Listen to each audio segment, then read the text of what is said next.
You can start anytime. Give an overview of your life in English. Okay. I was born in Ukraine, city of Nizhyn. I was named at birth Myroslava Doroshenko, daughter of Vadim Doroshenko and Olga Doroshenko. I was born the 25th of January 1937.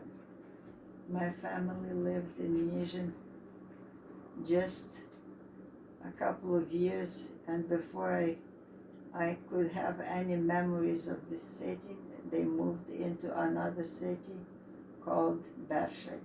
It was a much smaller city, and my father continued being a professor there. From just lived in Bershad just I think 2 years or so, because I have no memories of it. From there we moved to Berdechev. Berdechev I remember well.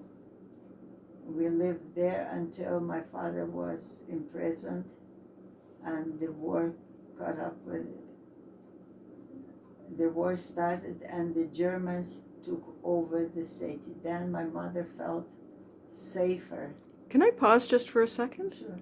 When we were speaking Portuguese, you said your father was arrested when you lived in Bershad, and now you said Berdechev. I'm not sure. You're not sure?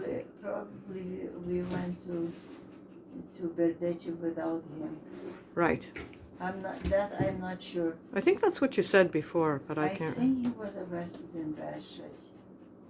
You were too little to remember that time? I was too little to remember. Okay. I remember my father in Berdechev because he was released. He was in prison twice. Yes, I know. So he was released when you were in Berdechev. That you remember?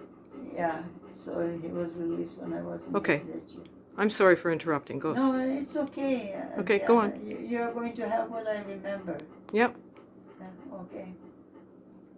So Just continue in English. Yeah, okay. We'll finish the story. So I remember my father well as a 3 years old can remember in Berdechev. We lived there until the war started. My father was imprisoned and my mother was in danger. And when the war started and the Germans occupied Berdechev, my mother felt safer.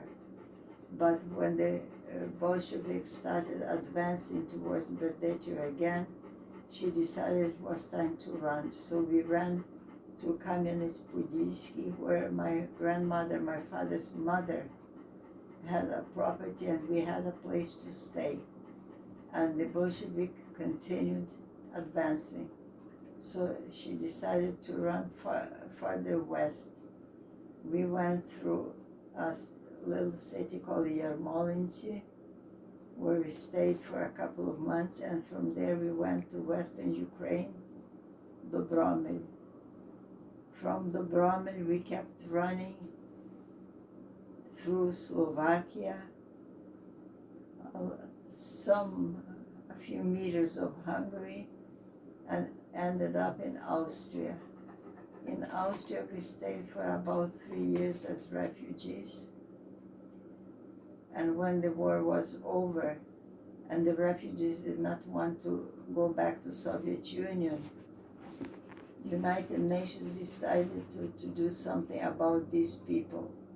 So the countries that volunteered to accept immigration opened the doors to refugees, and United Nations provided the transportation to the local. So you have 30 seconds. You ended up in Brazil, right? So we went to Brazil because it was the first nation, the country that volunteered accepting immigrants.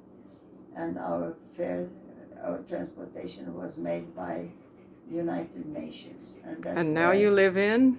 I lived there for 21 years. I graduated engineer. You're finishing. It's ending now.